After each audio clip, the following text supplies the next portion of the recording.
guys, and we will be taking some interesting notes. और आज air pollution and noise pollution की बात करें तो this first part will only contain air. So we will be talking about air. Now moving on to our next section is this is a preliminary data. आप बहुत अच्छे से जानते हैं कि ये गैसेस हैं नाइट्रोजन, ऑक्सीजन, आर्गन. कितना बाई वॉल्यूम और कितना बाई वेट से ये हैं. तो देखिए बाई वॉल्यूम और बाई वेट में हल्का सा डिफरेंस है. कई बार एमसीक्यू में बाई वेट आ जाता है और हम बाई वॉल्यूम के आंसर को एमसीक्यू में टिक कर देते हैं. तो ध्यान रखिएगा, अगर आप नियॉन, हीलियम और क्रिप्टन में जाएंगे तो आप देखेंगे कि बाई वॉल्यूम और बाई वेट में काफ़ी ज़्यादा डिफरेंस है. आपके इजी क्वेश्चन को आप गलत ना कर दें, इसके लिए ये डेटा है, आप इसको देखिए. एयर पोल्यूशन क्या है? The presence in the outdoor atmosphere of one और मोर कंटामिनेंट्स. तो कंटामिनेंट कुछ भी हो सकता है, गैस, फ्यूम, डस्ट, स्मोक. और इस डेफिनेशन के साथ ही हम आगे थोड़ा सा डेप्थ में पढ़ते हैं. तो देखिए प्राइमरी और सेकेंडरी दो तरह के पॉल्यूटेंट हैं. Primary pollutants are that are directly emitted into the atmosphere. They have no change from the source, यानी कि सोर्स जहाँ से भी वो निकल रहे हैं, सोर्स मतलब कोई फैक्ट्री है, कोई चिमनी है, घर में या रेस्टोरेंट में भी कोई किचन हो सकता है, वहाँ से निकलने के बाद उनमें कोई चेंज नहीं आया. उन्होंने किसी के साथ रिएक्शन नहीं किया, वो वैसे की वैसे ही पहुँचे जहाँ उन्हें पहुँचना था. सेकेंडरी में क्या है? ये निकलते हैं चिमनी से, होटल से, घर से, लेकिन उसके बाद ये रास्ते में किसी के साथ रिएक्शन करते हैं. And after this reaction they change their physical and chemical characteristic. तो ये बन जाते हैं सेकेंडरी. और प्राइमरी कौन से हैं, सेकेंडरी कौन से हैं? बहुत ज़्यादा एग्जाम्पल पे क्वेश्चन पूछे गए हैं. तो प्राइमरी आप देख सकते हैं sulphur dioxide, SO2, NO2, NO, NO3, CO, halogens, organic compound और रेडियो एक्टिव कंपाउंड. तो प्राइमरी में ज़्यादातर लोग जानते थे ये, लेकिन देखिए हैलोजन है, ऑर्गेनिक कंपाउंड्स और रेडियो एक्टिव कंपाउंड्स है, ये काफ़ी कम लोग जानते हैं क्योंकि शुरू के ही एग्जाम्पल सिर्फ हमें बताए जाते हैं. हम बहुत ज़्यादा डिटेल में जा रहे हैं एयर पोल्यूशन के, and we will be coming with our next part also. इसके बाद और भी पार्ट्स आएंगे. तो सेकेंडरी में क्या एग्जांपल है? फेमस है ozone and PAN, peroxyl nitrate और फोटोकेमिकल स्मॉग भी है. Now what is different is that there are different types of pollutants. और ये पोल्यूटेंट में हैं जैसे dust, smoke, mist and fog. ये हमेशा रह जाते हैं, हम हमेशा गैसेस को ही लेते हैं, इनको अमूमन भूल जाते हैं. तो डस्ट पर आप ध्यान रखिएगा, कहीं भी कोई क्रशिंग का प्रोसेस है, कहीं भी कोई ग्राइंडिंग का प्रोसेस है, तो वहाँ पर क्या होगा? डस्ट निकलेगी. ये डस्ट जो होते हैं ये 5 माइक्रोन से अगर कम होंगे, बट स्मॉलर बहुत ज़्यादा होंगे, तो ये स्टेबल सस्पेंशन बनाते हैं और ये एयर में घूमते रह जाते हैं. स्मोक के साथ भी कुछ यही है, धुएँ के साथ अगर इनकम्प्लीट कंबस्जन होगा तो ये स्मोक ज़्यादा निकलेगा और तभी स्मोक निकलता ही है. और स्मोक के जो पार्टिकल्स हैं वो 1 माइक्रोन से भी कम है, डस्ट के पार्टिकल से भी छोटे. मिस्ट जो है, मिस्ट आपने सुना होगा कि ठंड के समय में मिस्ट बन जाती है.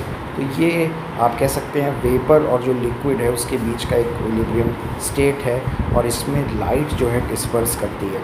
फॉग भी है, वो भी हमें ठंड में ही देखने को मिलता है, विजिबिलिटी को रिड्यूस करता है.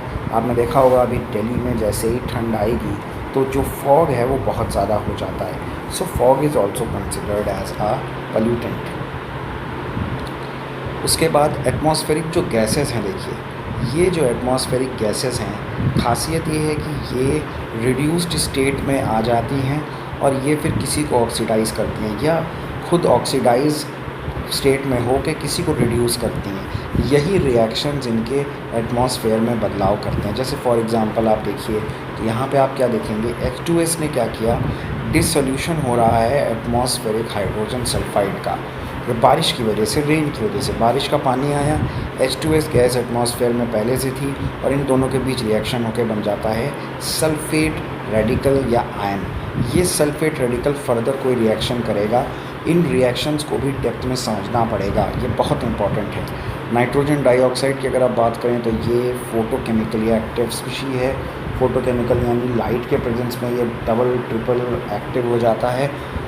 और NO2 जो है, NO2 मॉलिक्यूल, वो भी एक रेडिकल बनाता है. तो कैसे रेडिकल बनाता है ज़रा देखते हैं थोड़ा सा. तो ये आप रिएक्शन देखिए, NO2 ये जो डॉट है ये आपको बता रहा है फ्री इलेक्ट्रॉन, ये जो NO2 है ये क्या कर रहा है, ये थोड़ी देर बाद हमें ये बताएगा कि NO2 ने H यानी लाइट जो है उसकी प्रेजेंस में NO2 डॉट बना दिया। ये आपको स्टार दिख रहा होगा, यानी अब ये क्या है, ये अपने एक रेडिकल के साथ है, क्योंकि अब इसने एक इलेक्ट्रॉन छोड़ दिया है, तो ये एक अनपेयर्ड इलेक्ट्रॉन है इसके पास।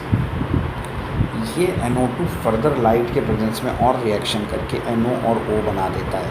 अब ये O और NO भी एक फ्री रेडिकल हैं, ये फर्दर जाके फ्यूचर में रिएक्शन करेंगे। ऐसे ही ये गेम चलता रहता है। और अगर हम और डिटेल में ना जाते हुए इसको शॉर्टली समझे तो ये VOC है, वोलेटाइल ऑर्गेनिक कार्बन। तो ये पीछे जो नॉक्स बना, X जो है, X की जगह आप कुछ भी रख सकते हैं, 1 2 3, 1 रखेंगे तो NO, 2 रखेंगे तो NO2 बन जाएगा। ये बनाता है फोटोकेमिकल स्मॉग। अब ये जो फोटोकेमिकल स्मॉग है, ये फोटोकेमिकल स्मॉग क्या करता है इसको देखते हैं। तो यहाँ पर आप ये डायग्राम देखिए, NO है, NO2 है, इन्होंने टूट के बनाया NO को। NO ने UV रेज़ की प्रेजेंस में क्या करना है, उसने एटमॉस्फेरिक ऑक्सीजन भी बनाना है। साथ में आपने देखा था एटमॉस्फेरिक ऑक्सीजन बनता है। ऐसे ही नीचे से नाइट्रिक ऑक्साइड, हाइड्रोकार्बन भी टूटते हैं, NO में टूटते हैं, कुछ हाइड्रोकार्बन में टूटते हैं, और ये भी या तो एटमॉस्फेरिक ऑक्सीजन बनाएंगे, एटमॉस्फेरिक ऑक्सीजन या तो इनको बनाएगा। और ये टूटने ताड़ने के बाद अपना बना लेते हैं अपना फाइनल प्रोडक्ट, जो कि है ये पॉल्यूटेंट, फोटोकेमिकल स्मॉग, जो कि पॉल्यूटेंट है। पैन, पेरोक्सिल नाइट्रेट, एल्डिहाइड, एक्रोलीन, और ये सारे पॉल्यूटेंट फिर क्या करते हैं, हमारे लिए मुसीबत करते हैं। तो बैकग्राउंड में जो रिएक्शंस होती हैं एयर पोल्यूशन के, वो बिल्कुल बैकबोन है, लोग उसको नहीं पढ़ते हैं और आगे चले जाते हैं। इसको और ज़्यादा डिटेल में हम सेकंड पार्ट में देखेंगे, लेकिन अभी सिर्फ हम जस्ट देख रहे हैं, इंट्रोडक्शन चल रहा है, क्या आपको पढ़ने को मिलेगा। नाइट्रोजन ऑक्साइड क्या बनाती हैं, ऑक्सीजन एटम। ऑक्सीजन एटम बनाती हैं OH, हाइड्रोक्सिल एटम। हाइड्रोक्सिल बनाती हैं हाइड्रोकार्बन रेडिकल।